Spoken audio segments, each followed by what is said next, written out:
All right, Shalom. First and foremost, I would like to give all praise, honor, and glory unto Yahweh, Bahashem, Yahweh Shai, Bahashem, Kakwadash. Double honors unto the apostles and the elders of GMS who rule well, teach well, being great examples towards younger brothers. And peace and blessing salutation to the hopeful elect out there pushing his word in truth and in sincerity across the four winds in the name of Yahweh Bashem Yahweh Shai. Pushing to get up out of here. Shalom to the hopeful elect, the believers, the listeners who have came back to the obedience of the scriptures through faith in Yahweh Bashem Yahweh Shai. All right, what I want to get into today, is a continuation in the book of 1 Samuel. All right, we've made it to the 26th chapter. All right, in the 25th chapter, we just, went into this account, dealing with young David, this guy in the ball, all right, and his wife Abigail. Okay, so here it is, young David is already on the run from Saul, but then he has this other encounter, dealing with the ball, his madness, So before young David becomes king, he has a very eventful, adventurous, all right, journey, and it's making him and building him to be, all right, the king, okay, a righteous king, okay, in which, we as a people flourish under their rulership, okay. And David, he had his error, he had his, his flaw, his stain, okay, which was forgiven, which is symbolic for us, that have been, stained, committed things worthy of death, and have been forgiven, so as, the house of David, okay, Lord willing, we're of that number, we're forgiven, for our error, okay. But one thing we can see that young David has a very thorough character, man.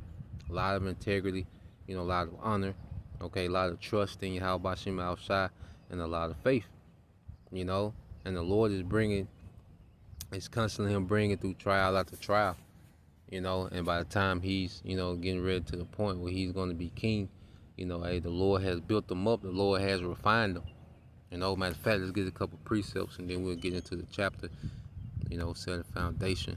Let's get the book of Romans chapter 5, all right, in verse 3. Romans 5 and 3 says, and not only so, but we glory in tribulations also, knowing that tribulation worketh patience. Okay, tribulation worketh patience. And see, and you read this in the NLT, we can rejoice too when we run into problems and trials, for we know that they help us develop endurance, man. So we're reading, the life story, of King David, man. It's full of trials, man, and triumph.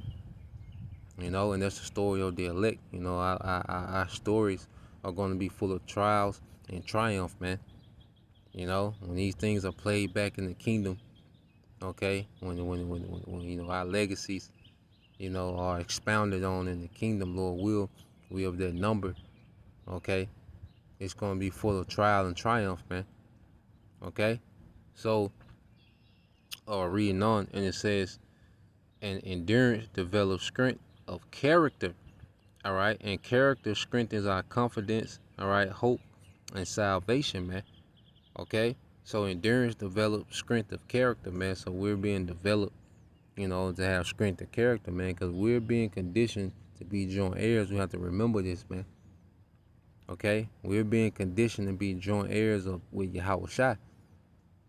So these trials are a part of our character development, man, and they strengthen our character, man, making us solid, making us thorough. Okay, you see. So these trials, that we go through, these different journeys, these ups, downs, setbacks, it's just building character and righteousness, man. Okay, it's developing endurance, man, for us to be able to have patience, all right, to have poise, okay, in the clutch, man. Okay, you go here to I believe that First Corinthians, maybe first or second.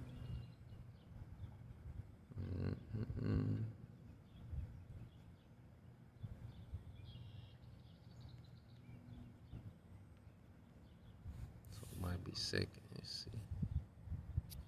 Let me go ahead.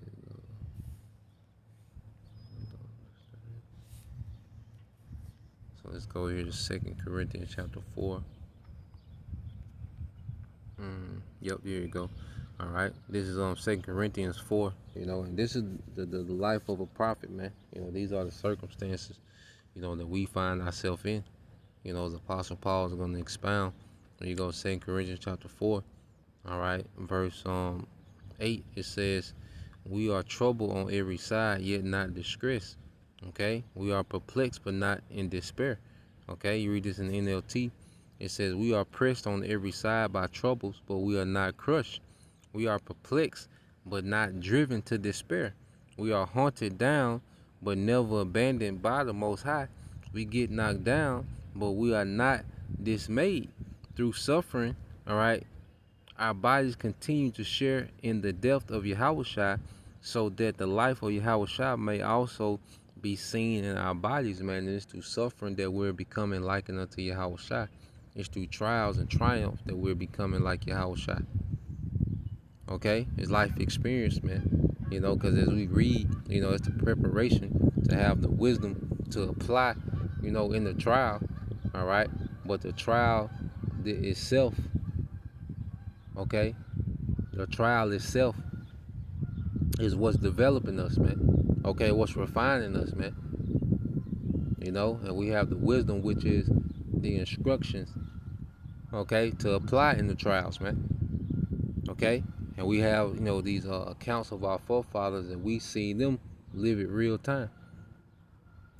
Apply wisdom, integrity, faith and obedience, patience, real time in affliction, man. Okay? So as we read about young David, it's a lot of trials. He has a very adventurous, okay, and eventful, okay, journey on the way to the throne, man. All right, which is likened unto ours, man. He was drinking of his cup. All right, so you go here. Let's get 1 Samuel 26. All right, so the manhunt for King David continues. Young David continues, man, by King Saul. So you have 1 Samuel 26 and 1. It says, "Now some men from Zappah came to Saul at Gibeah to tell him, David is hiding on the hill of Ahakilah, which overlooks Jeshimon. So Saul took 3,000 of Israel elite troops and went to hunt him down in the wilderness of Ziph." And you see, you had those that was loyal to, King Saul, and you had those that were loyal to young David, and some some Israel would betray him, tell him where he was at. They would aid, King Saul, and you can't never say it enough the times we in, betrayal is going to happen, man. All right, it shouldn't surprise us. All right, and even, who the betrayal is from, it shouldn't surprise us, man. Because we know it's written. Okay, it says Saul camped along the road beside the hill of Hakilah near Jeshimon, where David was hiding. When David learned that Saul had come after him into the wilderness, he sent out spies to verify the report of Saul's arrival. David slipped over to Saul's camp one night to look around. Saul and Abner, son of Ner, the commander of his army, was sleeping inside a ring formed by the slumbering warriors. "Who will volunteer to go in there with me?" David asked Ahimelech the Hittite and Abishai, sons of Zeruiah, Joab's brother. "I will go with you," Abishai replied. So David and Abishai went right into Saul's camp and found him asleep with his spear stuck in the ground beside his head. Abner, all right, and the soldiers were lying asleep, all right, around him, okay? And it says, the Most High has surely handed your enemy over to you this time. Abishai whispered to David, "Let me pin him to the ground with one thrust of the spear. I won't need to strike twice." Okay? So here it is. Saul's men are encamped about him. They pretty much made a circle. So they're sleeping in the circle with Saul and his captain Abner in the middle. All right, but young David, and Abishai, which I believe his nephew, which is his young David's sister's son. Cause Joab was on David's nephew as well. But this is Joab's younger brother. So pretty much young David and his nephew. All right, and you show you that these are these are some bad men. And the Lord is aiding them. Through this process, because the Lord put a deep sleep on Saul and his men. All right, for this to happen. So they pretty much, come in. Like on some ninja type. If you can imagine it. Like some ninja assassin type. Okay, but so they get into, all right, the circle where Saul is at. Okay, now Abishai is like, look, give me the green light. He said, I'm gonna hit him one time. I ain't gonna have to hit him again. All right, because there's a thing where you, strike to wound, all right, and you strike to delete. Okay, and Abishai was like, look, I guarantee it. I'm gonna hit him one time. I ain't gonna have to hit him again. Let's let's give me the go. You see, and it says, verse 9, it says, no, David said, don't kill him, for who can remain innocent after attacking the Lord's anointed? Surely the Lord will strike Saul down someday, or he will die of old age or in battle. The Lord forbid that I should kill the one he has anointed, but take his spear and the jug of water beside his head, and then let's go out of here. So David took the spear and jug of water that were near Saul's head. Then he and Abishai got away without anyone seeing them or even waking up, because the Lord Yahweh Shem Shai had put Saul's men into a deep sleep. David climbed the hill opposite the camp until he was at a safe distance. Then he shouted down to the soldiers and to Abner, son of Ner, wake up, Abner, who is it? Abner demanded. So now, they make away with King Saul's spear and his jug of water. All right, his container of water. And this is young David showing again, that look, I'm sparing you. Like, what you think I'm on, I'm not on. But this is also, we're seeing the Lord hardening Saul's heart, just as he did Pharaoh. Okay? Just as Esau is being hardened. He'd be cool with David a minute, then he manhunt on again, and he call it off. Just back and forth, because that's the Most High, constantly harden, King Saul. Okay? So now, young David is calling out to Abner, which pretty much is like the right-hand man of King Saul, the head of the bodyguard. All right, it says, well, Abner, you're a great man, aren't you? David taunted. Where in all Israel is there anyone as mighty? So why haven't you guarded your master the king when someone came to kill him? So now he's making, mockery of Abner, all right, the king's guard. This isn't good, all right, at all. I swear by the Lord that you and your men deserve to die because you failed to protect your master, the Lord's anointed. Look around. Where are the king's spear and jug of water that were beside his head? Saul recognized David's voice and called out, is that you, my son David? And David replied, yes, my lord the king. Why are you chasing me? What have I done? What is my crime? But now let my lord the king listen to his servant. All right. If the Lord has stirred you up against me, then let him accept my offering. But if this is simply a human scheme, then may those involved be cursed by the Lord, for they have driven me from my home, so I can no longer live among the Lord's people, and they have said, go worship pagan gods. Must I die on foreign soil, far from the presence of the Lord Yahweh by Shema Shai? Why has the king of Israel come out to search for a single flea? Why does he hunt me down like a partridge, all right, like a bird on the mountains? Okay, so you hear, young David's like, why do I have to be on the run? I haven't done anything. Why am I on the run? You know, why I can't even be amongst my own people? Why I can't enjoy the inheritance promised to my forefathers? You know, and show you that how much David loved his people and he loved his homeland. Okay, that's why you have here in this psalm, um, Psalms 137. And we're homesick, man. We're ready to go home, man. You see, we're ready, all right, to go back home. This ain't for us, man. And we ready for our people to be all righteous, as the scriptures say. And we know that's going to begin with the elect, okay? They're going to be delivered and perfected, okay? And everything that comes through the loins of the elect is going to be righteous, man. And we're going to be able to be amongst each other, man. You know, we don't like it that Jake is so corrupted and defiled and, off and wicked that we can't even be around them, man. You know, that ain't a joyous thing, okay? Because that's why we can't wait for the Lord to do a righteous reset, and take us home, man. Okay, Psalms 137 and 5, it says, "If I forget thee, O Jerusalem, let my right hand forget her cunning. If I do not remember thee, let my tongue cleave to the roof of my mouth.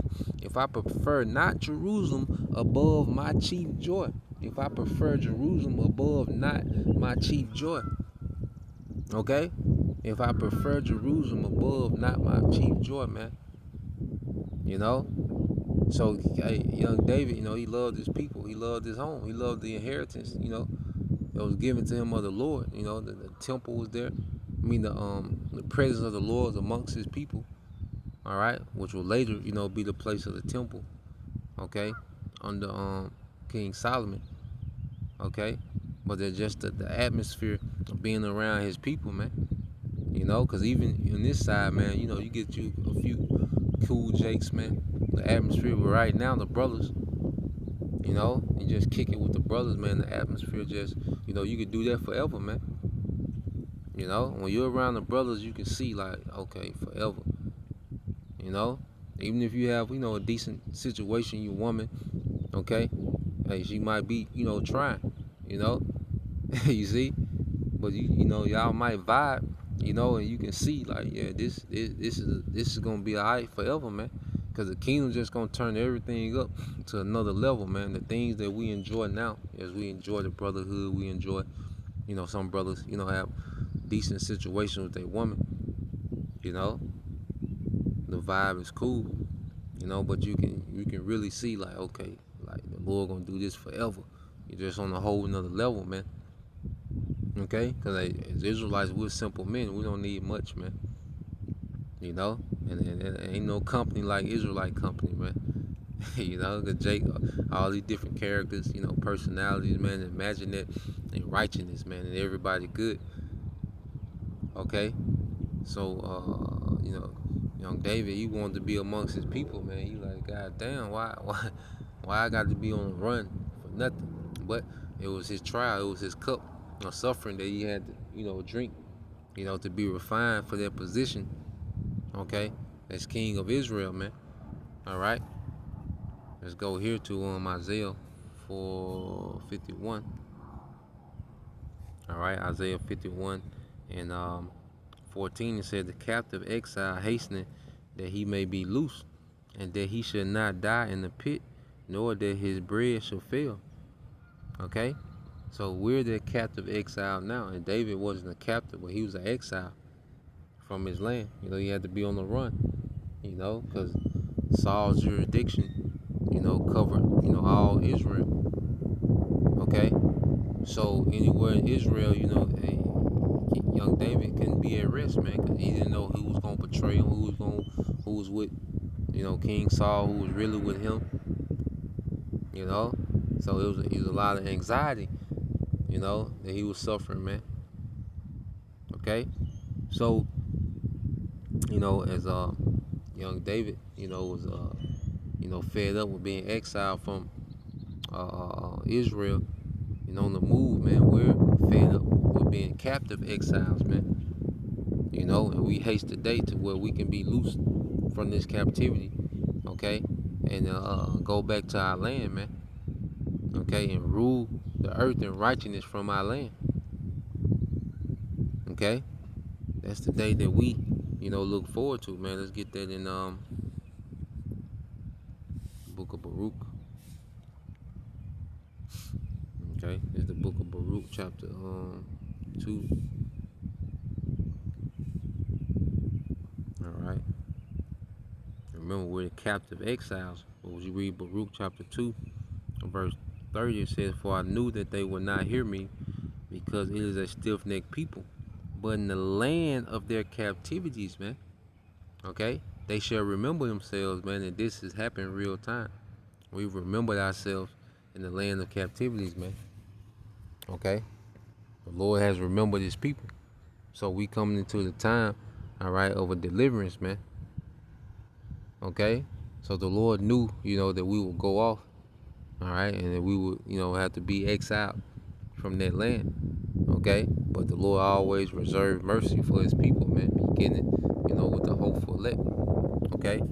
Verse 31, it says, "And shall know that I am the Lord, their power, for I will give them a heart which is a mind and ears to hear, and they shall praise me in the land of the captivities and think upon my name."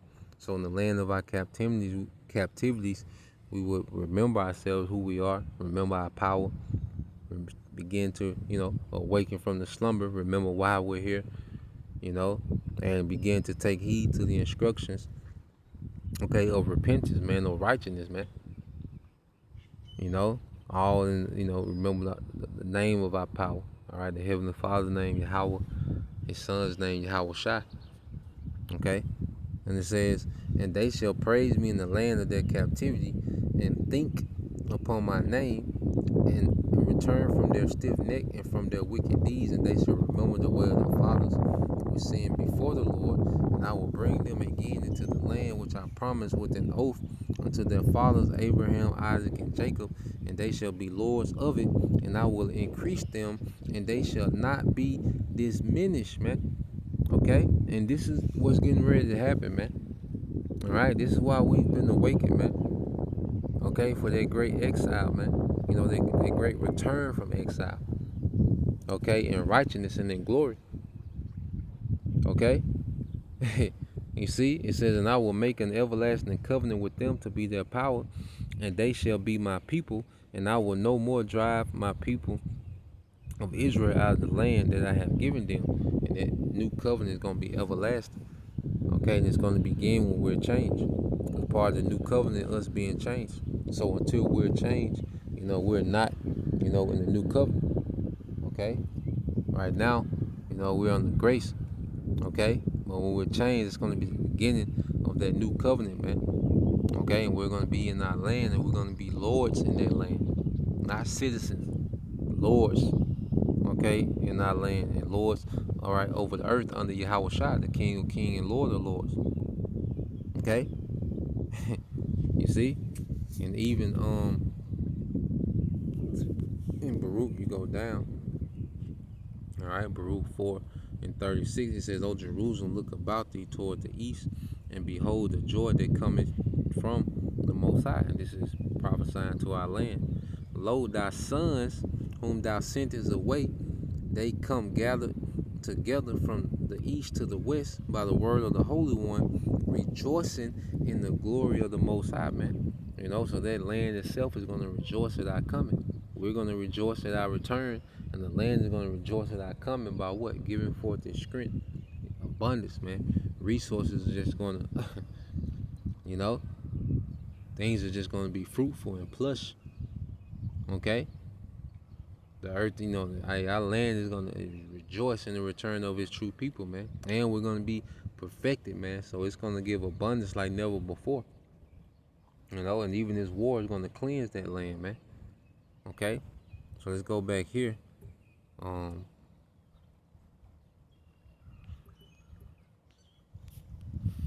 Back to 1 Samuel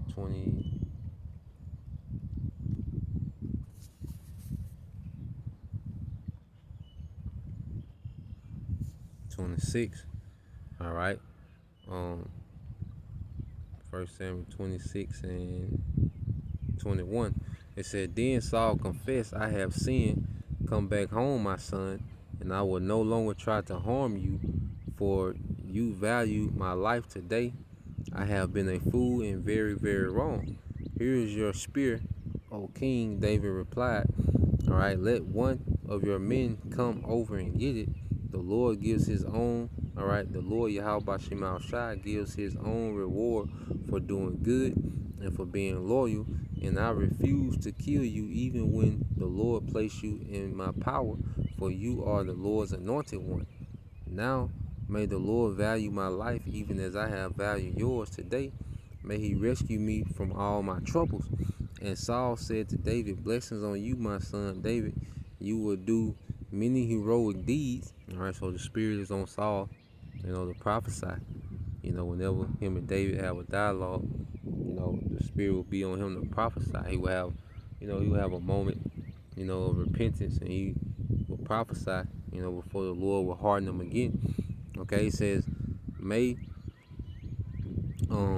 it says, and Saul said to David, blessings on you, my son David. You will do many heroic deeds, and you will surely succeed.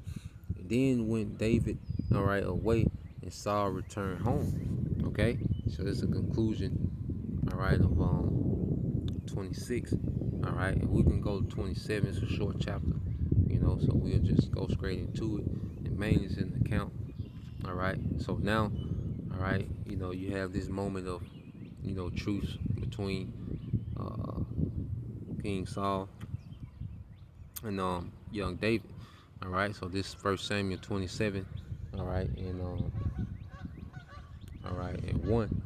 All right, it says, but David kept thinking to himself, someday Saul is going to get me.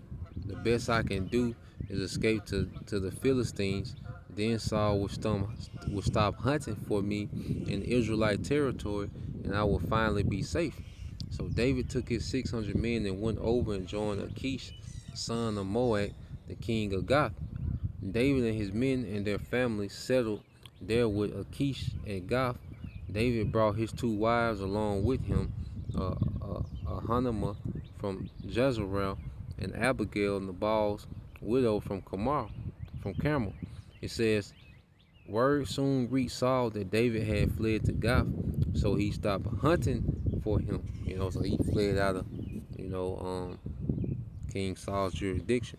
Okay, it says one day David said to Achish, if it is all right with you, we would rather live in one of the country towns instead of here in the royal city.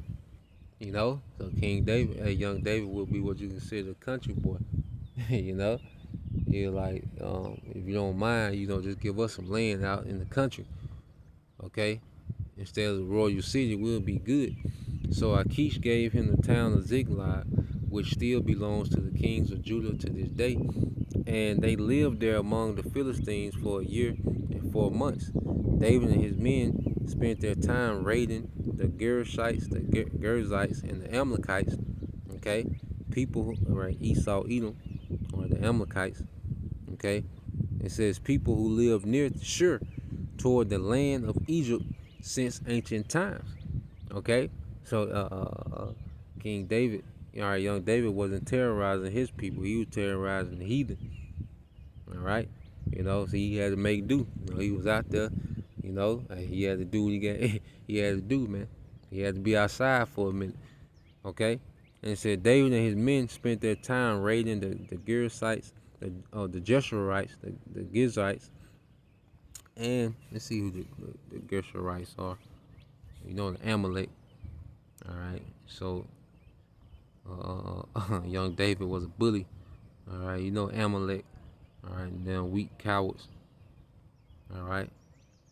It just says a tribe. All right, a tribe in the South Palestine off near the Philistines. Okay. All right, the Jezreelites,